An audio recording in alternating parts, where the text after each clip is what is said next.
Good morning, नमस्कार, सुप्रभात। कैसे बच्चों आप लोग सब? बहुत बहुत स्वागत एक बार फिर से आप सभी लोगों का मेरे यूट्यूब चैनल पर। और जैसा हम लोगों ने बात की थी भाई, एमटीपी आरटीपी सब कुछ हम लोग करने वाले हैं। तो एमटीपी भी फर्स्ट सीरीज जो है वो आ चुकी है। तो उससे पहले फटाफट से सीए इंटरमीडिएट का आरटीपी हमारा जो इस बार का है उसको हम लोग मिलकर के सॉल्व कर लेते हैं। देखिए, स्टार्टिंग पार्ट बगैर टाइम खराब किए फटाफट शुरू करते हैं। स्टार्टिंग पार्ट आप लोगों को दे रखा है अमेंडमेंट्स का, जिस पर मैं ऑलरेडी आपके साथ में अमेंडमेंट वीडियो शेयर कर चुका हूं। चलिए, तो यहाँ पे उसका लिंक भी इस वीडियो के अंदर आपको मैं दे दूंगा। तो जिसने नहीं देखा हो वो अमेंडमेंट्स भी बहुत सिंपल 3 अमेंडमेंट्स हैं, खाली इस बार 3 अमेंडमेंट्स हैं, तो बहुत इजीली आप लोग कर सकते हैं। चलिए सीधा आते हैं क्वेश्चन एंड आंसर्स पर। तो क्वेश्चन आंसर में सबसे पहला क्वेश्चन डिवीजन ए में जो हमारा एमसीक्यू पार्ट है, तो इधर अपने को एक केस सिनेरियो दे रखा है, मल्टीपल चॉइस क्वेश्चन दे रखे हैं और उसमें एक केस है। भाई केस तो देखने में काफी बड़ा लग रहा है, देख लेते हैं, एक बार पढ़ लेते हैं। Perfect Tire and Rubber Industries Limited is a listed entity engaged in the business of manufacturing of tire and tube for light and heavy commercial vehicle. During the financial year 1920 पे क्वेश्चन अपने को दिख रहा है, the company ने declare किया interim dividend 5% on the equity share of its board meeting, जो held हुई है 17 अक्टूबर 2019 को। ठीक है, 2019 out of the profit earn during the first quarter of financial year 1920। बढ़िया चीज है भाई, इंटरिम डिविडेंड डिक्लेयर किया है। Further board of director of company after reviewing result of fourth quarter 1920 उन्होंने फिर से रिकमेंड किया एक इंटरिम डिविडेंड 5% ऑन 25 अप्रैल 2020 को। चलिए भाई, ये भी ठीक है। फिर आगे बात बोलिए, board of company approve the financial result, उन्होंने जो फाइनलाइज किए वो 5 अगस्त को किया। देन फाइनल डिविडेंड जो बोला है 15% का, including the interim dividend paid earlier. तो अर्लियर में 5 और 5% तो वो लोग ऑलरेडी दे चुके हैं, तो 5% इस बार डिक्लेयर और कर दिया फाइनल डिविडेंड। दो the general meeting of the share holder was convent. अब शेयर होल्डर्स का जो मीटिंग हुआ है, इसके लिए एजीएम होता है जनरली, आप लोग जानते हो, वो 31 अगस्त को हुआ है। और the share holder of company demanded that interim dividend already आपने 10% का दिया है, तो फाइनल डिविडेंड जो है वो 20% से कम का नहीं होना चाहिए। भाई लालच ऐसे ही बढ़ता है, लालच यहाँ पे आ गया है। वो कह रहे हैं भाई इंक्लूडिंग इंटरिम आप 20% तो दो, बराबर 10 पहले दिया, 10 अभी और दे दो। तो कंपनी सेक्रेटरी एम्फेसिस करता है दैट फाइनल डिविडेंड जो है वो एक्सीड नहीं होगा, क्योंकि बोर्ड ने जो रिकमेंड किया है बस भैया उससे आप ऊपर नहीं जा सकते हो। तो कुछ हमारे शेयर होल्डर वहां से नाराज हो गए, बायकॉट कर दिया उन्होंने, देख सकते हो आप लोग, मीटिंग छोड़ करके चले गए वो डिसीजन के अगेंस्ट में। हालांकि यहां पे बोला है कि जो भी लोग बचे हुए थे उन्होंने यूनानिमसली इसको पास भी कर दिया, क्योंकि वहां पे कोरम का रिक्वायरमेंट हमारा पूरा हो रहा था। तो चेयरमैन साहब ने बोला होगा मीटिंग के कि भाई कर दो अपने तो पास, और उन्होंने कर दिया। ठीक है, now after approval of the share holder, dividend amount जो है वो शेयर होल्डर को पे हुआ और कुछ को नहीं पे हो पाया कुछ रीजंस की वजह से। तो कंपनी ने अनपेड अमाउंट जो है वो ट्रांसफर कर दिया सेपरेट बैंक के अंदर 15 अक्टूबर को। प्रोविजन आप लोग सब जानते हैं, 123, 124 सबको पता है। अब पिछले सालों के अनपेड डिविडेंड का डिटेल कुछ दे रखा है, अलग अलग सालों का। 1920 इस बार का कितना रहा, अलग अलग सालों का 8 ईयर का आपको दे रखा है। डेट ऑफ डिक्लेरेशन कब थी और कब अनपेड में ट्रांसफर किया और कितना अमाउंट था, ये सब इंफॉर्मेशन हमको दे रखी है। ठीक है, फिर कुछ इंफॉर्मेशन यहाँ पे और दे रखी है बच्चे लोगों, इसको पढ़ते हैं अभी, लेकिन पहले काम करते हैं, क्वेश्चन पढ़ना स्टार्ट कर देते हैं, तो आइडिया लग जाएगा कि वे क्या इतना सब पढ़ने का क्वेश्चन से कनेक्शन है क्या। तो पहला चीज पूछा है, when the shareholder demanded for increase in the rate of dividend but since the shareholder cannot increase the rate of dividend, अपने को पता है कि बोर्ड ने एक बार जो रिकमेंड कर दिया आप उसको बढ़ा नहीं सकते, कम कर सकते हो लेकिन इंक्रीज नहीं कर सकते। सम ऑफ देम वॉकड आउट, कुछ बाहर चले गए, तो इसका क्या असर होगा। पहला ऑप्शन दिया, if even after boycott quorum is present all the time during course of GM general meeting and they have approved with majority the rate. वैसे भी ऑर्डिनरी रेजोल्यूशन चाहिए होता है, और यहाँ तो जितने बचे थे उन सबने कंसेंट दे दिया। The rate recommend by the board shall be treated as approved. मुझे तो यही आंसर करेक्ट लग रहा है, अभी ए नंबर ऑप्शन ही सही लग रहा है। Member present beginning shall remain present all the time to approve agenda, नहीं जरूरी नहीं है। The approval of dividend is an ordinary business.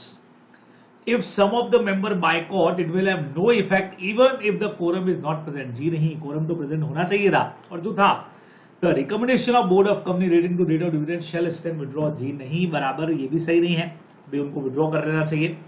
तो यहाँ पे ए नंबर ऑप्शन बच्चे लोगों हमारा बिल्कुल करेक्ट जा रहा है कि जहां पे कोरम अगर प्रेजेंट है तो फिर हमारी कोई टेंशन नहीं है, वो मीटिंग बिल्कुल वैलिड तरीके से हेल्ड मानी जाएगी। चलिए second number, At which date unpaid dividend not claimed by shareholder shall be transferred to a separate bank account? बच्चों को हम लोग जानते हैं कि डिक्लेयर करने से 30 दिन में पेमेंट होना चाहिए, और अगर 30 डेज के अंदर पेमेंट नहीं होता है बराबर से, तो वहां से 7 डेज के अंदर जो है वो पैसा अनपेड डिविडेंड में जाना चाहिए। अब यहां पे मैं डेट्स भी चेक कर सकता हूं, लेकिन मुझे 7 डेज वाला पॉइंट खाली ये दिख रहा है। जो भी डेट इन्होंने दी है आगे ब्रैकेट में लिख दिया है within 7 days from the date of expiry of 30 days, तो इट मींस यही हमारा आंसर जो है वो करेक्ट होने वाला है। D number option is correct, पता ही अपने को, ठीक है। अच्छा, कंपनी अगर यहाँ पे अनपेड डिविडेंड को 15 अक्टूबर, अब हमने कहा सर 7 अक्टूबर तक ट्रांसफर हो जाना चाहिए था, अगर लेट हुआ तो क्या करना है, 12% पर एनम इंटरेस्ट के साथ में 124 में जो लग रहा है ना, 18% मत लगा देना 127 वाला, बराबर वो नहीं, तो लेट ट्रांसफर करने में 12% इंटरेस्ट के साथ जाएगा, तो सी नंबर ऑप्शन सामने दिख रहा है अपने को, करेक्ट है, ठीक है। अब इन्होंने बोला in the given case when and how much amount the company shall transfer the investor education protection fund. हम लोग जानते हैं अगर अनपेड डिविडेंड में 7 साल तक पैसा पड़ा रह गया है और अभी तक किसी ने क्लेम नहीं किया, तो इन्वेस्टर एजुकेशन प्रोटेक्शन फंड में जाएगा। अब इन्होंने यहाँ पे अलग अलग अमाउंट दिया है, ये अलग अलग अमाउंट बच्चे लोगों को अपने को लिस्ट में दे रखा था, ये देखिए। अब इस लिस्ट में ऐसा लगता है जैसे ये तो लेटेस्ट हो गया, इसको अभी तो हुआ ही है, इसको अभी तक 2 साल हुए, 3 साल, 4 साल, 5 साल, 6 साल, यही एक अमाउंट बच्चे लोगों को अपने को ऐसा लग रहा है जिसके 7 ईयर कंप्लीट हो गए। देखो 14 वाले से अगर 1920 का क्वेश्चन अपने से पूछा है, तो अभी इसको तो कितना हुआ है, 1 2 3 4 5 6, अभी तो 7वां साल अगले साल होगा, है ना। तो इट मींस इनमें से कोई भी ऐसा नहीं है जिसको 7 ईयर पूरे हो गए हो, एक्सेप्ट जो 2013 का था, जिसका 7 ईयर इसी साल में 1920 में आकर के पूरा हो रहा है। देख लो 1 2 3 4 5 6 7 ईयर है, बराबर, और इसमें 87 बोला है, तो बहुत आराम से हो गया यहाँ पे। 7 साल इसी साल में आकर के इनके जुलाई के अंदर खत्म हो जाएंगे, और उसके बाद में ये जो 7.25 है इन्वेस्टर एजुकेशन प्रोटेक्शन फंड में ट्रांसफर होना चाहिए। देख लेते हैं अपन लोग बच्चे लोगों, ऐसा कोई ऑप्शन है क्या अपने पास में? बिल्कुल है, यहाँ पे 7.25 वाला 7 ईयर हो गए, बाकी एक में 4 साल 5 साल, वैसे यहाँ से भी कर सकते थे अपन, 7 ईयर खाली इस एक में दे रखा है अपने को, और अपने को रूल पता है बहुत अच्छी तरह से। सो बट ऑब्वियस है हमारा आंसर नंबर जो है वो यहाँ पे करेक्ट जाने वाला है, नंबर डी, बराबर से। तो ये हमारे सारे के सारे पॉइंट्स हो गए बच्चे लोगों, जो हमारा केस बेस्ड क्वेश्चन था उसके आंसर जाने वाले, बहुत सिंपल बढ़िया सा क्वेश्चन था। आइए कुछ और एमसीक्यूज दे रखे हैं। Amber limited is a manufacturing of glassware, paid up share capital 20,000 share, 2 lakh share 100 each, and the company is maintaining register of member as per provision of Companies Act. The company wanted to close the register, बंद करना चाहती है, एक साल में 45 days maximum, continue एक साथ 30 दिन, लेकिन उसके लिए मिनिमम नोटिस 7 डेज बिफोर देना पड़ता है, सबको पता होना चाहिए। A number option is correct. Next पे आता हूं बच्चे लोगों, फिलिंग द ब्लैंक दिया है स्टार्टिंग के अंदर और बोला है interpretation concern itself with what the law says, law क्या कहता है, और दूसरा कोई इंटरप्रिटेशन है जो कहता है लॉ का मीनिंग क्या है। बच्चे लोगों को क्लियर मतलब पता है अपने को, हमने पढ़ा है ग्रामेटिकल सबसे पहले, वो कहता है कि लॉ क्या कहना चाहता है, और लॉ बट ऑब्वियस है जब पहले ग्रामेटिकल यही आ रहा है तो दूसरा लॉजिकल ही होना है। लॉजिकल इंटरप्रिटेशन कहता है कि लॉ का एक्चुअल में मतलब क्या है, तो थर्ड का भी हमारा ए नंबर ऑप्शन जो है वो बिल्कुल जाने वाला है करेक्ट। चलिए फोर्थ वाले क्वेश्चन पे चलते हैं। अरविंद ने कुछ पैसा ममता को दिया है against the security of jewellery deposited by Mamata with Arvind. Okay ठीक है, पैसा उधार दिया है। Arvind gave this jewellery to his friend Vinayak, जिसने सेफ लॉकर के अंदर इसको रख दिया है। इस केस में यहाँ पे पॉनर कौन है बच्चों? सिंपल चीज पूछा है, पॉनर वो होता है जो अपने सामान को दूसरे के पास गिरवी रखता है ना। तो यहाँ पैसा उधार ममता ने लिया है और ममता ने अपना ज्वेलरी जो है वो अरविंद के पास में रखा है, तो बट ऑब्वियस यहाँ पे पॉनर जो है वो ममता होगी। B number option is absolutely correct. चलिए नेक्स्ट क्वेश्चन की तरफ बढ़ते हैं बच्चों, आखिरी क्वेश्चन एमसीक्यू का होना चाहिए।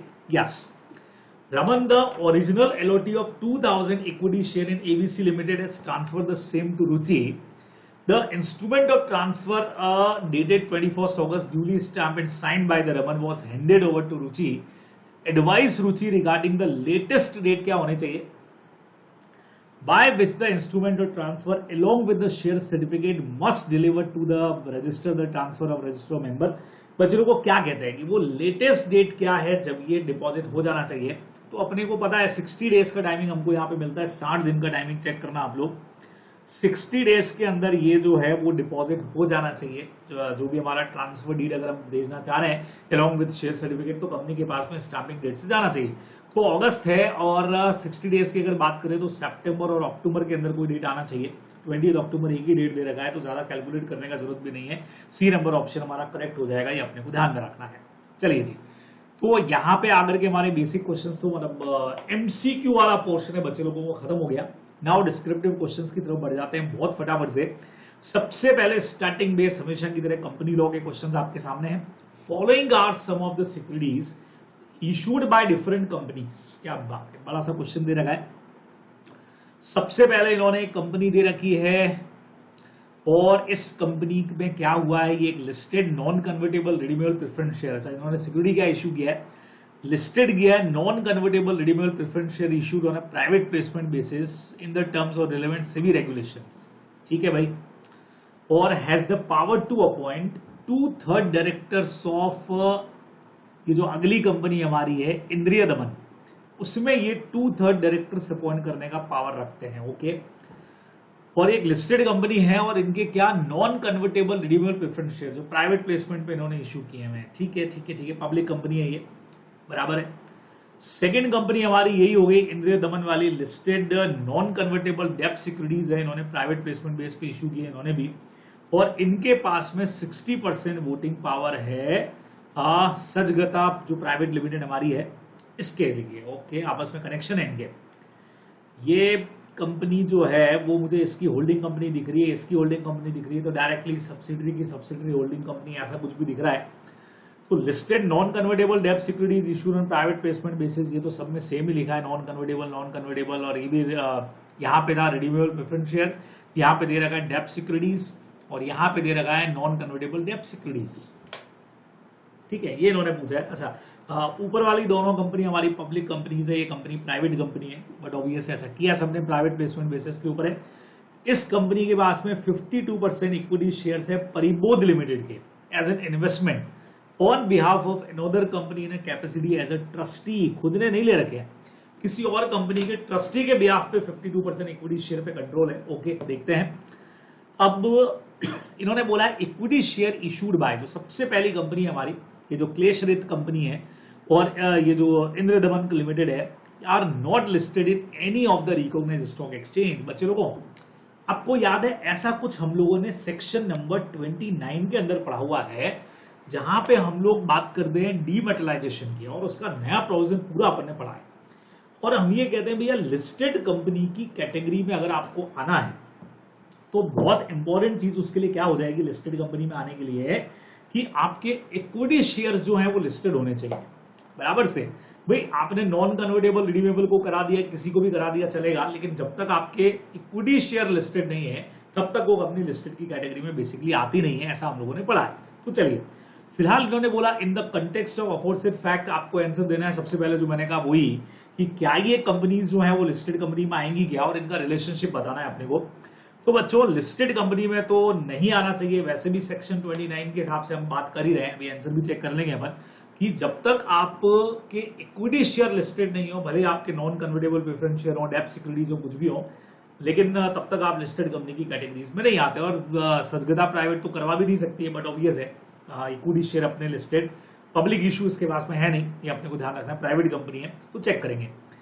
जहां तक रिलेशनशिप की बात है, ये दोनों होल्डिंग और सब्सिडरी है, ये होल्डिंग और ये सब्सिडरी है, तो ये कंपनी सब्सिडरी की सब्सिडरी, इसकी भी सब्सिडरी हो गई, ऐसा कुछ रिलेशन दिख रहा है। अच्छा, परिबोध के साथ इसका रिलेशन नहीं दिखेगा, क्योंकि आपने खुद ने हेल्ड नहीं की है। एज अ ट्रस्टी जब आप किसी के शेयर हेल्ड करते हैं तो होल्डिंग सब्सिडरी का रिलेशन यहाँ पे क्रिएट नहीं होता है, ये भी अपने को ध्यान में रखना चाहिए। अच्छा पॉइंट है। तो आइए आपको आंसर्स की तरफ लेके चलता हूँ बच्चे लोगों पे, आंसर्स भी दे रखे हैं, ये तो सारे आपके एमसीक्यूज थे जो अपन ने किए थे, एक बार चेक कर लेना आप लोग, बिल्कुल मैच कर जाएंगे, सही होने चाहिए। बराबर, आंसर टू डिस्क्रिप्टिव क्वेश्चन। अब इन्होंने जो आंसर दिया बच्चे लोगों, सबसे पहले तो लिस्टेड कंपनीज का मीनिंग यहाँ पे सेक्शन 2 क्लॉज 52 में दे दिया। हालांकि सेक्शन 29 का कहीं पे रेफरेंस नहीं है, लेकिन ये वाला जो पॉइंट है ये सेक्शन 29 के अंदर ही हमने पढ़ा है बच्चों। 2A वाला जो पूरा पॉइंट था वो हमने यहाँ से सारा पढ़ा है। ठीक है, तो सबसे पहले तो ये डेफिनेशन वगैरह इन्होंने दे दिया। पब्लिक कंपनी, पहला point, public companies which have not listed their equity share on recognized stock exchange but have listed their. अब देखो इन्होंने बोल दिया ये कंपनियां लिस्टेड कंपनीज की कैटेगरी में नहीं आती है, क्लियर बोल दिया बराबर से। तो उन्होंने अपने इक्विटी शेयर लिस्टेड नहीं किए, फिर भले नॉन कन्वर्टेबल डेप्ट किए हो या रिडीमेबल प्रेफरेंस शेयर किए हो या दोनों के अंदर आने वाली कंपनीज हो, कुछ भी हो। उसके अलावा प्राइवेट कंपनीज भी आगे देखो, पब्लिक कंपनीज भी जिन्होंने वही हो गया not listed, their equity shares जो हैं वो कभी भी लिस्टेड कंपनीज की कैटेगरी में नहीं आती, ये अपने को ध्यान रखना है। तो पहले प्रोविजन दे दिया, अब एक एक कंपनी का एनालिसिस करके दिया बच्चे लोगों, क्लियर बोल दिया पहले वाले का। इक्विटी शेयर इनके लिस्टेड नहीं है, भले ही बाकी कुछ भी लिस्टेड हो उससे कोई लेना देना नहीं है, not considered as a listed company. Second number भी बच्चों सेम रीजन है, आपके इक्विटी शेयर जब तक लिस्टेड नहीं है not considered as a listed company. Section 29 के अंदर जो 2A रूल पड़ा था उसका रेफरेंस देना पड़ेगा, यहाँ पे तो नंबर मिलेंगे, ध्यान रखिएगा, प्रॉपर जो ऊपर प्रोविजन समझाया ना वो लिखना पड़ेगा अपने को, क्लियर। अब तीसरी कंपनी जो है बट ऑब्वियस है, नॉन कन्वर्टेबल डेप्ट इन्होंने इशू किए प्राइवेट प्लेसमेंट बेसिस के ऊपर, और बट ऑब्वियस है प्राइवेट कंपनी की तरह से काम कर रही है, तो वो भी लिस्टेड कंपनीज की कैटेगरी में नहीं आएगी, अपने को ध्यान में रखना चाहिए, बराबर क्लियर मैटर था। अब इसी का जो सेकंड पार्ट बच्चों पूछा है, होल्डिंग सब्सिडरी का कोई रिलेशन बता दो। तो पहले बच्चों सेक्शन 246 सबसे होल्डिंग कंपनी, 287 पूरा आंसर दे दिया इन्होंने। यहाँ पे इतना बड़ा क्वेश्चन वहां हो सकता है 2 पार्ट में आया आपके लिए। अब इन सब के बेसिस पे जो इन्होंने आंसर दिया है, देखो पूरा पूरा प्रोविजन समझा है, बाप रे बाप क्या बड़ा क्वेश्चन बना है, जोरदार वाला। तो ठीक है आरटीपी है तो बड़ा क्वेश्चन हो सकता है यहाँ पे। अब पहला आपका रिलेशन पहली 2 कंपनियों के बीच में है, बट ऑब्वियस 2/3 डायरेक्टर्स को आप अपॉइंट कर सकते हो, तो होल्डिंग सब्सिडी का रिलेशन दिख रहा है। फिर सेकंड और थर्ड कंपनी का रिलेशन 60% वोटिंग राइट आपके पास है, मोर देन 50% के हैं, तो वहां पे भी होल्डिंग सब्सिडी का रिलेशन दिख रहा है। फिर फर्स्ट और थर्ड कंपनी का सब्सिडरी की सब्सिडरी होल्डिंग की भी सब्सिडरी होती है, तो उनमें भी होल्डिंग सब्सिडी का रिलेशन दिख रहा है। लेकिन जहां तक बात है बच्चे लोगों तीसरे वाले पार्ट की, ठीक है, ये देखो ये देखिए यहाँ पे बोल दिया, देखो Sadgada private limited deem to be subsidiary of, ये जो अपनी थी क्लेश रहित लिमिटेड, देख रहे हैं नाम क्या जोरदार रखे इन्होंने, है ना, with the letter would consider as a holding of Sadgada limited private limited, ये अपने को ध्यान में रखना है।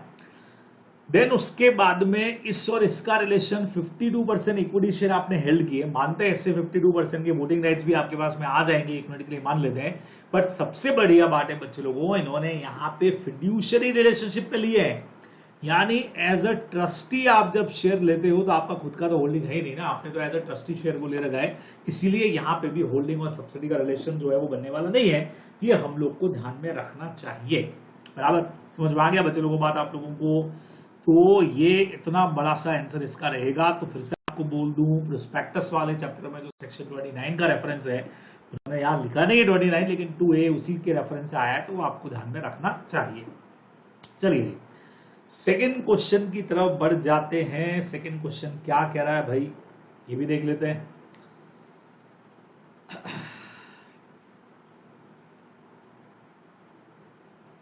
यहां लिखा है अभियोगिक limited having 1000 member with paid up capital of ₹1 crore decided to hold its annual general meeting on 21 August 2022, और उनको रिसीव होता है नोटिस 2 जुलाई को from its 60 members holding paid up share capital of 7 lakh in aggregate for a resolution to be pass in the AGM for appointing Vaidya and company as auditor from financial year 2023 onwards instead of existing auditor. Okay भाई, जो है Chapel and company जिसका originally appointment for 5 year term और जिसने अपने 4 साल खत्म कर लिए हैं, तो किसी ऑडिटर को उसके टेन्योर से पहले हटाने का प्रोविजन है बच्चे लोगों। और चूंकि इन्होंने नोटिस भेजा है तो स्पेशल नोटिस वाले पॉइंट के अंदर कवर लगता है, वो 115 तो नहीं गई है, क्या कहते हो? तो 115 से दें या इसका आंसर ऑडिट वाले चैप्टर से दें, क्या कहते हो?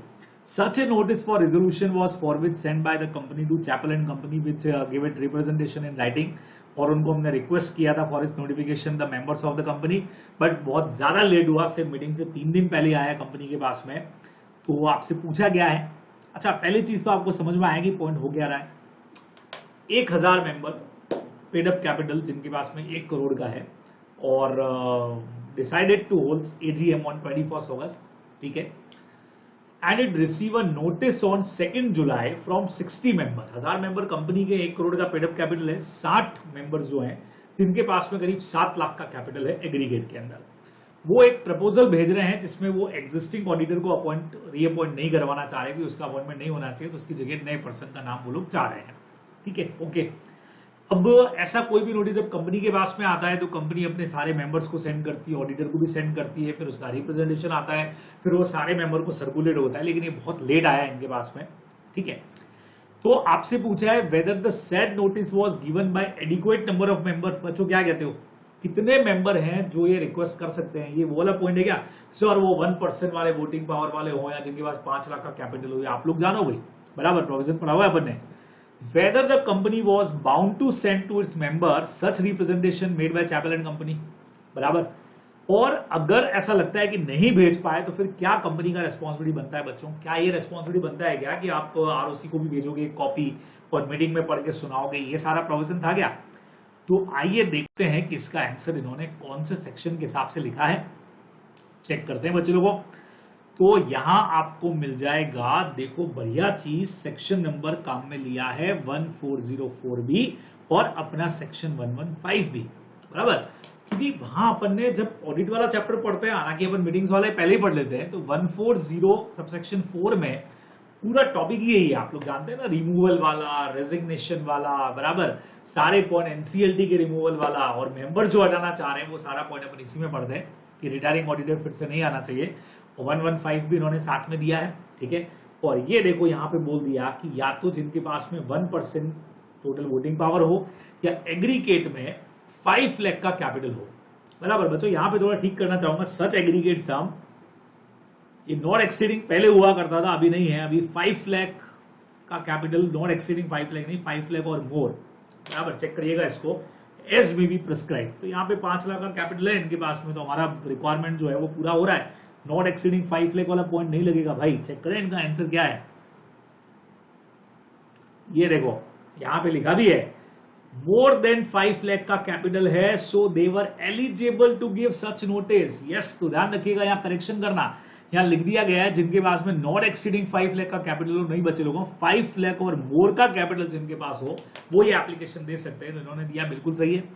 अब ये भी हमको पता है कि एटलीस्ट 14 डेज पहले इनको देना पड़ेगा, बिकॉज रेजोल्यूशन पास करना है, और the aforesaid mentioned notice shall be sent by member to the company not earlier than 3 months but at least 14 days before the date of meeting, जब वो रेजोल्यूशन अपने को पास करवाना है, अपने को ध्यान रखना है।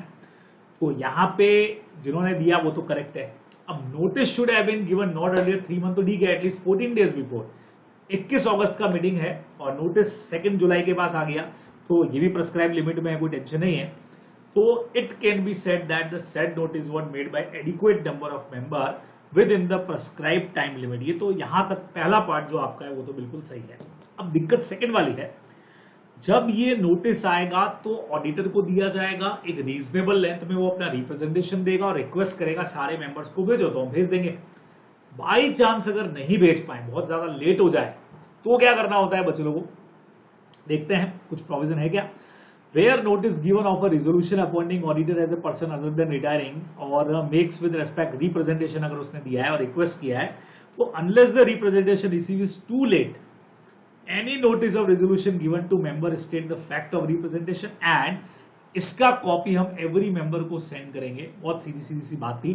प्रेजेंट केस के अंदर हमको बहुत लेट रिसीव हुआ तो हम सेंड करने के लिए बाउंड नहीं है, लेकिन उसमें क्या कर सकते हैं अपन बच्चों, आरओसी को इसका इंफॉर्मेशन जाएगा और वहां पे उसको रीड आउट करने का परमिशन जनरली मिल जाता है। ये देखो बोला है, further as per section 1404 if a copy of representation is not sent because it was received too late, या कंपनी की तरफ से कोई फॉल्ट हो गया है, बराबर, तो यहाँ पे required the representation shall be read out at the meeting, और उसका कॉपी आरओसी को भेजना है, जैसे मैंने आपको कहा था। तो ये प्रोविजन अपने को यहाँ पे डालना पड़ेगा।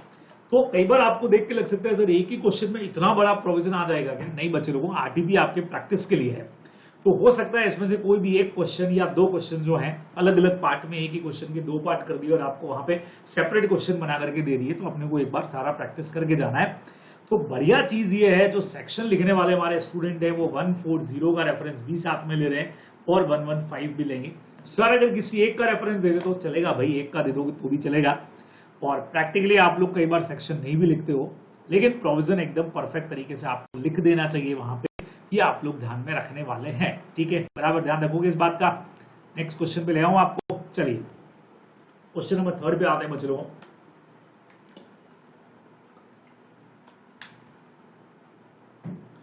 वृंदा limited is a company manufacturing orange and strawberry, क्या बात है, candies for kids. Now the company want to expand business and start a manufacturing of 10 more type of candies. बढ़िया चीज है। Company raise 1 crore through the issue of non convertible debenture non constituting a charge on the asset of company and listed on a recognised stock exchange as per applicable regulation made by SEBI. Advice करो whether the above rupees 1 crore will be considered as deposit. बच्चे लोगों देखो सब कुछ इन्होंने यहां पे कह दिया है। अमाउंट कितना है, नॉन कन्वर्टेबल डिबेंचर्स है, नॉन कॉन्स्टिट्यूटिंग उसके ऊपर चार्ज है और स्टॉक एक्सचेंज में लिस्टेड है। क्या कहते हो अभी आप, क्या ये डिपॉजिट में कवर है? रूल 2 आप लोगों ने पूरी लिस्ट पड़ी हुई है कि कौन कौन सी चीजें डिपॉजिट के अंदर कवर होती है, कौन कौन सी नहीं। तो सारी लिस्ट लिखने का जरूरत नहीं है। इससे रिलेटेड जो भी आपका प्रोविजन है वो एज इट इज आपको दे करके अपना फाइनल आंसर लिख देना चाहिए। ये देखिए यहाँ पे, अब देखो कितने बड़े बड़े आंसर थे और यहाँ कितना छोटा सा आंसर हो गया। सीधा रूल। सर ये नंबर नहीं याद आए तो ये जनरली कई लोगों को याद नहीं रहता है, चलेगा बच्चे लोगों, रूल 2 भी लिख दोगे तो भी एक बार हमारा काम हो जाएगा। Any amount raise by issue of non convertible debenture, जिस पर चार्ज नहीं हो कंपनी के एसेट के ऊपर और जो लिस्टेड भी हो, बराबर से सारी कंडीशंस पूरी होनी चाहिए, बराबर, वो कभी भी एज डिपॉजिट कंसीडर नहीं होता है। क्लियर, अपने को प्रोविजन पता होना चाहिए। तो इस वजह से जो 1 crore आपने लिए वहां पे वो डिपॉजिट के अंदर काउंट नहीं होंगे, डायरेक्टली एज इट इज। अब ये वही कर सकते हैं जिनको रूल 2 के सारे पॉइंट्स याद हो। अगर आपको सारी लिस्ट याद है तो बहुत इजीली आप इसको कर पाएंगे। तो एकदम डायरेक्ट सा क्वेश्चन था, इसमें ज्यादा कोई टेंशन की बात है ही नहीं। चलिए नेक्स्ट क्वेश्चन पर आपको लेकर के आता हूं। The board of director of plum limited propose to issue a prospectus inviting offer from public for subscribing to the equity shares of company. Reports कौन सी इंक्लूड करनी है बच्चे लोगों, इसके अंदर एक पुराना क्वेश्चन है, हमारे बुक में भी है, अपने क्वेश्चन बैंक के अंदर भी है, पहले से हम लोग कर चुके हैं। सेक्शन 26 में कुछ चीजें अपने को साथ में अटैच करनी पड़ती हैं, उसकी पूरी लिस्ट आएगी। अभी ये और अगला क्वेश्चन अपन साथ में देख लेते हैं, ठीक है ना। पूरा का पूरा सेक्शन 26 के हिसाब से जो एक्सपर्ट का रिपोर्ट और जो कुछ और रिपोर्ट्स हमारे फाइनेंशियल स्टेटमेंट वगैरह लगते हैं उसके बारे में आपको लिखना रहेगा। बहुत सीधा सा क्वेश्चन है। One of the matter content in the articles of क्या बोला है, diamond foundation incorporated as a limited company under section 8 of companies act was altered by passing special resolution in his general meeting and thereafter intimation for the same was given to registrar। क्या बात है भाई, आपने अपने object को change कर लिया है, आर्टिकल्स को चेंज किया। Content in the one of the matter content in article as a limited company section 8 was altered by passing ऐसा, और इंटीमेशन आपने आरओसी को दिया। However, such alteration in the articles was opposed by ध्वज and company A partnership firm, जो खुद एक member है और उनका कहना है ये ऑल्ट्रेशन वैलिड नहीं है। तो एज पर प्रोविजन पहले आपको बताना है वेदर द कंटेंशन ऑफ ध्वज and company was valid and whether it can be member. Yes, क्या कोई भी पार्टनरशिप फर्म किसी सेक्शन 8 कंपनी के मेंबर बन सकती है? या प्रोविजन आप पढ़ के आए, पार्टनरशिप फर्म किसी कंपनी के मेंबर तो नहीं बन सकती है एक्सेप्ट सेक्शन 8। सेक्शन 8 में वो मेंबर बन सकती है, बराबर। चलिए आपको 4th और 5th दोनों क्वेश्चन के आंसर्स को आईसी कैसे लिखता है, बहुत बढ़िया तरीके से, अच्छे क्वेश्चन है सारे के सारे। ये देखिए, सबसे पहले मैंने आपको बोल ही दिया था सेक्शन 26 अपने प्रैक्टिस वाले क्वेश्चंस में, सवाल जवाब वाली बुक में क्वेश्चन दे के रखा होगा। Every prospectus issued by public company on behalf of company in reference to इस formation by on behalf of any person जो एंगेज है पब्लिक कंपनी शेल डेटेड और साइन, अपने को पता ही है। और उसमें वो सारी चीजें स्पेसिफाई होनी चाहिए जो सेबी बोले इन कंसल्टेशन विद सीजी। और जब तक सेबी नहीं कह रहा है तब तक क्या क्या करना है वो भी लिखा है। सेबी एक्ट में जो जो रिपोर्ट्स दे रखी है वो अपने को साथ में लगानी पड़ेगी। ये सिंपल बात अपने को लिखना है, ठीक है। फिर एक डिक्लेरेशन अपने को साथ में लगा देना है कि हमने सेबी के सारे प्रोविजंस को फॉलो किया है। तो बस ये सारी चीजें इसमें होनी चाहिए। तो अपन ने तब भी पढ़ा था कि रिपोर्ट्स का कोई डिटेल नहीं है, सेबी जो प्रेस्क्राइब करेगा और वो जब तक नहीं है तब तक सेबी एक्ट में जो इन्फॉर्मेशन दी है और जो रिपोर्ट्स है वो हम इंक्लूड करने वाले हैं। चलिए सेक्शन 8 कंपनी में बात कर लेते हैं। तो सेक्शन 8 कंपनी अपने मेमोरेंडम आर्टिकल में तब तक चेंज नहीं करेगी तब तक आरओसी या सेंट्रल गवर्नमेंट अभी पावर आरओसी के पास में उसका परमिशन नहीं ले ले, और फर्म बिल्कुल मेंबर हो सकती है यहाँ पे। तो यहाँ पे इन्होंने चेंजेस करने के बाद आरओसी को इन्फॉर्मेशन दिया है, तो पहले प्रीवियस अप्रूवल आपको लेना था जो आपने नहीं लिया। तो इसीलिए जो ध्वजन कंपनी कह रही है वो बिल्कुल सही कह रही है।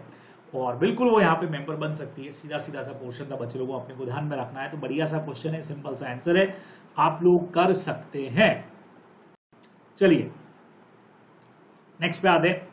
Mr. Abhi is a chartered accountant, MBA by profession, has been appointed as an executive director on the board of XYZ Limited. Job profile including advising the board of director on various compliance matter, strategy, business plan and risk matter पे उसको बात करनी है। बराबर keeping in a view of above position, क्या ये company के promoter होंगे? क्या बच्चे लोगों सेक्शन नंबर 2 क्लॉज 69 नहीं होंगे? प्रमोटर का डेफिनेशन आपको पूरा लिख देना है। ऐसा बंदा जिसका नाम कंपनी प्रोस्पेक्टस या एनुअल रिटर्न में लिखती है, या ऐसा बंदा जो कंपनी पे डायरेक्टली या indirectly as a shareholder director control करता है, या जिसकी एडवाइस के अकॉर्डिंग बोर्ड काम करता है, लेकिन वो बंदा प्रोफेशनल बंदा नहीं होना चाहिए। अगर अपनी प्रोफेशनल कैपेसिटी में ओपिनियन दे रहा है जिसको वो लोग मानते हैं, तो फिर वो इस कैटेगरी में नहीं आएगा। ये भाई साहब भी उसी कैटेगरी में है, so he is not a promoter. अभी आंसर चेक भी कर लेंगे अपन। नेक्स्ट क्वेश्चन देख लेते हैं बच्चे लोगों। कंपनी एक्ट के 2 और क्वेश्चन है। Krish limited created a charge on it asset on 2 February, however the company did not register. पुराना क्वेश्चन है बच्चे लोगों, 2 फेब को चार्ज क्रिएट किया इन्होंने और 15 मार्च तक रजिस्टर्ड नहीं कराया। 30 दिन का टाइमिंग निकल चुका है, क्या कहते हो? तो उसके बाद आपको टाइमिंग और लेकर के रजिस्ट्रेशन करवा देना चाहिए। 30 डेज टाइमिंग और मिल जाता है। सपोज कंपनी ने 15 मार्च की जगह 27 मई को पता लगा कि और यार हमने तो रजिस्ट्रेशन कराई नहीं, तो आपका सेकंड सेशन भी गया। अभी आपको एडवरम ड्यूटी भर के 60 डेज का परमिशन लेके फिर रजिस्ट्रेशन करवाना पड़ेगा। पूरा प्रोविजन आप लोग जानते हो बच्चे लोगों, सेक्शन 77 में रजिस्ट्रेशन और चार्ज कैसे होता है वो पूरा आपने को लिखना है। अभी आंसर चेक भी कर लेंगे, ठीक है। Vishal Limited has paid dividend consistently every year at the rate of 10% on its equity share capital in the last 5 years. Continue there at 10%. The company has incurred the loss in the current financial year. It is still wants to declare dividend. तो कर सकती है, बिल्कुल conditions पूरी करनी पड़ेगी। आप लोग जानते हो लॉसेस के केस में हमारी 3 कंडीशंस हैं, वो पूरी करनी पड़ेगी। इसमें से एक तो यही है कि भाई पिछले सालों के एवरेज, 3 साल के एवरेज से ज्यादा नहीं दोगे, तो बहुत आराम से कंडीशंस फुलफिल करके आप दे सकते हो बच्चों। डायरेक्ट क्वेश्चन कंडीशंस का आपसे पूछ लिया गया है, ये अपने को इधर ध्यान में रखना चाहिए। चलिए आपको बता देता हूं ये सारे आंसर्स। ये देखिएगा 269 पूरा सेक्शन समझा दिया, और जो प्रोफेशनल कैपेसिटी में काम करेगा वो प्रमोटर नहीं है, तो यहाँ पे ये प्रमोटर की डेफिनेशन में नहीं आता है। सिंपल। 77 आपको मैंने पहले ही कह दिया था। तो फर्स्ट वाले में आपका टाइमिंग खत्म हो चुका था, तो 30 डेज के अंदर अभी भी आप रजिस्ट्रेशन आरओसी की परमिशन से करवा सकते हैं। सेकंड वाले पार्ट में आपका टाइम ये भी निकल गया है, तो अभी आपको 60 डेज के टाइमिंग वाले में जाना पड़ेगा।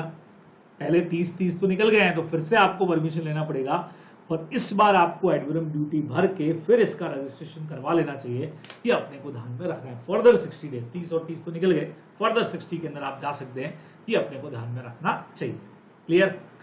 तीसरा वाला बच्चे लोगों 123(1) के अंदर बिल्कुल आप कर सकते हो, लेकिन उसके लिए कंडीशन है बच्चे लोगों। सबसे पहला पिछले 3 साल का एवरेज वाला कंडीशन, फिर जो भी अमाउंट आप विड्रॉ करोगे वो 10% of paid up capital reserve से एक्सीड नहीं करेगा, और अमाउंट निकालने के बाद जो रिजर्व का बैलेंस बचेगा वो 15% of paid up share capital से नीचे नहीं जाना चाहिए। वही हमारी कंडीशंस, पहले लॉसेस एडजस्ट होंगे, बस आपको कंडीशन लिखना है, फुलफिल करके आप दे सकते हो। डायरेक्ट क्वेश्चन है, ये आप लोग यहाँ पे लिखने वाले हो। चलिए जी, तो कंपनीज एक्ट के जितने भी क्वेश्चंस थे वो यहाँ आकर के हमारे हो गए हैं समाप्त। अब आपको लेके चलता हूं नेक्स्ट पे, और नेक्स्ट पे क्या बोला है, इंडियन कॉन्ट्रैक्ट एक्ट 1872। चलिए एक क्वेश्चन है बढ़िया सा, एक क्वेश्चन, सबके एक एक क्वेश्चन है बच्चे लोगों, तो फटाफट से हम लोग 10 मिनट में इसको खत्म कर लेंगे। मुझे लगता है बहुत आराम से आप लोग कर लेंगे मेरे साथ में। Surendra guarantees Virendra for the transaction to be done between Virendra and Jitendra during the month of March 21। Guarantee का क्वेश्चन, सुरेंद्र हमारा श्योरिटी हो गया है, Virendra for the transaction, guarantee Virendra for the transaction to be done between Virendra और जितेंद्र। वीरेंद्र जो है वो इसको सप्लाई करेगा गुड्स, मतलब ये क्रेडिटर दिख रहा है, ये अपने को डेटर दिख रहा है, और ये अपना श्योरिटी है ही है, ठीक है ना। 30,000 के गुड्स सप्लाई किए फर्स्ट, थर्ड 21 को, और 20,000 के किए बच्चे लोगों 3 को। अच्छा, मार्च में जो भी वो गुड्स सप्लाई करेगा उसके लिए इसने गारंटी दिया है, तो 30,000 का 1 मार्च को ही दे दिया, 3 मार्च को 20,000 का और दे दिया, टोटल बच्चों 50,000 के गुड्स सप्लाई हो चुके हैं, ठीक है। अब सुरेंद्र जो है 5 मार्च को ही सुरेंद्र का डेथ हो गया है ऑन अ रोड एक्सीडेंट। बच्चे लोगों 131 कंटिन्यूइंग गारंटी और उसमें भी डेथ हो चुकी है, 131 लगना चाहिए इसके ऊपर। तो 10 डेथ हो गया 5 को, 10 तारीख को डेथ के बारे में सुरेंद्र को पता ही नहीं था। वीरेंद्र ने कुछ और 40,000 गुड्स जो हैं वो जितेंद्र के लिए सप्लाई कर दिए हैं, ठीक है। बट ऑब्वियस है। अच्छा यहाँ पे किसकी डेथ हो चुकी है, हमारा जो सुरेंद्र है, हमारा जो गारंटर है उसका डेथ हो चुका है, बराबर। क्रेडिटर ने डेटर को 40,000 के कुछ और सप्लाई कर दिए और यहाँ पे डिफॉल्ट जब हुआ पेमेंट का तो उसने केस कर दिया पूरे 90,000 के लिए, 50 तो ये और 40,000 जो बाद में किए उसकी डेथ के बाद में। तो बच्चों लोगों हमको पता है अच्छी तरह से डेथ से पहले तक 50,000 के लिए तो सुरेंद्र का प्रॉपर्टी रिस्पॉन्सिबल हो जाएगा, लेकिन डेथ के बाद के लिए वेदर पर्सन इज इग्नोरेंट और नॉट, उससे कोई फर्क नहीं पड़ता है, वहीं पे गारंटी खत्म, उसके लिए रिस्पॉन्सिबल नहीं होगा। और एक चीज और पूछ लिया है, चलो 50,000 के लिए तो सुरेंद्र का प्रॉपर्टी रिस्पॉन्सिबल है, 40 के लिए नहीं है। बाई चांस अगर सुरेंद्र के एसेट में 45,000 ही होते तो फिर 50,000 के लिए भी नहीं होता, जितना मरने वाला एसेट छोड़ के गया 45,000 के लिए ही रिस्पॉन्सिबिलिटी बनता है, अपने को ध्यान में रखना है। अभी आंसर को चेक भी कर लेंगे, ठीक है। नेक्स्ट क्वेश्चन देख लेते बच्चे लोगों, तब तक एनआईए का Anjum draw cheque of 20,000 payable to Babloo and deliver to him. Babloo ने एंडोर्स किया चेक को रेहांश के फेवर में, लेकिन अपने ड्रॉर में रख दिया। बच्चों पुराना क्वेश्चन है भाई, आपको खाली एंडोर्स का मतलब होता है एंडोर्समेंट एंड डिलीवरी, टेबल के ड्रॉर में डाल करके रख दिया है। सब्सिक्वेंटली बबलू का डेथ हो गया और चेक मिला रेहांश को इन बबलू टेबल ड्रॉवर। अभी रेहांश उसकी रिकवरी के लिए केस कर देता है कि भाई तुम्हारा टेबल का ड्रॉर में तो मिला था, मेरा पैसा लाओ। तो क्या यहाँ पे रेहांश पैसा ले पाएगा क्या बच्चों? नहीं ले पाएगा, बिकॉज चेक के या कोई भी एनआईए के नेगोशिएबल इंस्ट्रूमेंट के एंडोर्समेंट में, नेगोशिएशन में एंडोर्समेंट एंड डिलीवरी दोनों वर्ड चाहिए। डिलीवरी नहीं हुआ तो फिर वो एलिजिबल नहीं होगा। अभी अपन लोग ध्यान रख लेते हैं इसका। आइए 2 क्वेश्चन के आंसर आपको पहले दिखा दूं, फिर आपको जनरल क्लॉज और इंटरप्रिटेशन की तरफ लेके चलता हूं। किधर भाई आ जाओ। अरे जैसा आपको मैंने कहा था 131 वाला पूरा प्रोविजन लगा देना, डेथ के बाद में उसका रेस्पॉन्सिबिलिटी नहीं बनता, ये आप लोग जानते हो। फिर ये क्वेश्चन समझा दिया और ये फाइनल आंसर बच्चों हमने दे दिया यहाँ पे on the basis of above. 50,000 के लिए तो रेस्पॉन्सिबल होगा, लेकिन डेथ के बाद में जो 10th को ट्रांजेक्शन हुआ 40 उसके लिए रेस्पॉन्सिबल नहीं होगा, बराबर। फर्दर अगर उसके एसेट में खाली 45,000 है तो लीगल एयर्स खाली 45,000 के लिए ही लायबल होंगे, उसके ऊपर 50 के लिए भी नहीं, 5,000 ऊपर के लिए भी नहीं, अपने को ध्यान में रखना है। चलिए अगला क्वेश्चन सेक्शन नंबर 48 का, आपको मैंने कहा था नेगोशिएबल तभी होता है जब वो एंडोर्समेंट और डिलीवरी दोनों वर्ड वहां पे होने चाहिए, ध्यान रखोगे। देन इन्होंने क्वेश्चन के अंदर दे दिया कि एंडोर्स प्रॉपरली नहीं हुआ है, मतलब एंडोर्स तो किया लेकिन डिलीवर आपने नहीं किया रेहांश को, Rehansh not eligible to claim, पैसा नहीं ले सकता है। The contract on a negotiable instrument until delivery remains incomplete, है ना। तो delivery is essential not only at the time of negotiation, बल्कि जब आप मेकिंग अ ड्राइंग करते हैं तब भी। The rights and instrument are not transfer, जब तक आप सामने वाले को डिलीवर नहीं करते तब तक उसको राइट ट्रांसफर नहीं होते। और अगर किसी पर्सन ने एंडोर्समेंट कर दिया लेकिन डिलीवरी से पहले अगर उसकी डेथ हो गई है तो legal heir of deceased person can not negotiate the same by mere delivery, कि आप उसको दे दो और वो मालिक बन जाए, ऐसा नहीं होता है, ऐसा नहीं हो सकता है। प्रॉपर वैलिड डिलीवरी नहीं होगी तो यहां पर रेहांश को पैसा नहीं मिलने वाला है, ये आप लोग ध्यान में रखने वाले हैं, बराबर। चलिए बच्चे लोगों आखिरी 2 क्वेश्चन की तरफ आपको लेकर के चलता हूं। बहुत जबरदस्त क्वेश्चन दोनों के दोनों होने चाहिए, क्योंकि ये तो टॉपिक ही हमारे बहुत जबरदस्त होते हैं, प्रैक्टिकल पार्ट में हो तो और अच्छा है। Ayush and Vipul are good friend and pursuing CA course. While doing group studies for the paper, अपना पेपर यही corporate and other laws, they are confused about the provision section 3 incorporation का, इसमें लिखा हुआ है company may be form for lawful purpose. Yes, public company के case में 7 जना, प्राइवेट में 2 जना और ओबीसी में 1 जना, ये सेक्शन में लिखा हुआ है। Both Ayush and Vipul are in difficulty about the meaning the word may. Okay, whether it should be taken as mandatory or directory। बच्चे लोगों may होता भले ही डायरेक्टरी है, लेकिन यहाँ पे मैंडेटरी लिखना पड़ेगा। लिखा जरूर है company may be form for lawful purpose, तो मे का मतलब क्या होता है? मे और मे नॉट, मतलब अनलॉफुल पर्पस के लिए भी बन सकती है क्या? कैसे पॉसिबल है? तो इसको मैंडेटरी की तरह ही पढ़ना पड़ेगा, मे को शेल की तरह पढ़ना पड़ेगा, बराबर। अभी प्रोविजन पढ़ लेंगे अपन, ये आंसर में है ना। प्रेम्बल का क्या यूज होता है भाई? डायरेक्ट क्वेश्चन पूछ लिया बच्चे लोगों, इंटरनल एड का पार्ट है हमारा। इंट्रोडक्टरी पार्ट प्रियम्बल में आता है हमेशा हिंदी में, जिसको प्रस्तावना बोलते हैं किसी के भी बारे में। तो आओ देखो क्या लिखा है, ये देखिए। तो प्रोविजन बहुत सीधा सीधा सा है। The word shall is used, shall word use होता है टू रेस प्रेजम्पशन मैंडेटरी के लिए, और मे हमेशा यूज होता है नॉट मैंडेटरी के लिए, लेकिन कई बार मे और शेल इंटरचेंज हो जाते हैं, और वही आपको यहाँ पूरा समझा करके आंसर देना है कि इसमें को शेल की तरह से पढ़ा जाएगा सेक्शन नंबर 3 में। अगला क्वेश्चन बच्चे लोगों, डायरेक्ट क्वेश्चन है हमारा, बहुत सीधा सीधा सा। प्रियम्बल आपको बता देना है कि जब कभी लॉ को अंडरस्टैंड करने में डिफिकल्टी हो रही है, जब हम इंटरप्रिटेशन मिलनी नहीं कर पा रहे हैं, हमको लॉ का पर्पस कई बार चेक करना है, तो उस केस में हम लोग क्या करते हैं, वही हो गया, जब कंफ्यूजन क्रिएट हो रहा है तो हम जाकर के उसके प्रियम्बल को देखते हैं। एग्जाम्पल अपन लगा सकते हैं बच्चों, एडवोकेट एक्ट का, और दो एक एग्जाम्पल अपने नोट्स के अंदर थे, वो आप यहाँ पे लगा सकते हैं। हिंदू मैरिज एक्ट का भी एक पॉइंट था वो, है ना, जहाँ पे वो हिंदू और क्रिश्चियन के मैरिज वाला अपना एक एग्जाम्पल था, वो आप यहाँ पे लगा सकते हैं कि प्रियम्बल में जाकर के देखना पड़ा कि आखिर इसको बनाने के पीछे का पर्पस क्या था, और उसी के हिसाब से इंटरप्रिटेशन किया जाएगा। तो बराबर से आप इसमें एग्जाम्पल लगा सकते हैं, ये आप लोग ध्यान में रखेंगे, बराबर। तो बहुत बढ़िया पॉइंट हो गया। तो ये आपका सारा का सारा आरटीपी बच्चे लोगों यहाँ मैंने कंप्लीट करवा दिया है। तो अच्छे से एक बार प्रोविजन सेक्शंस आपके रिवाइज भी हो जाएंगे। तो इतना आज के लिए आप लोग करो। एमटीपी फर्स्ट आ चुका है, तो जल्दी आपसे फिर मुलाकात होती है एमटीपी को लेकर के। फटाफट से आपके साथ मिलूंगा, बने रहिएगा चैनल पे।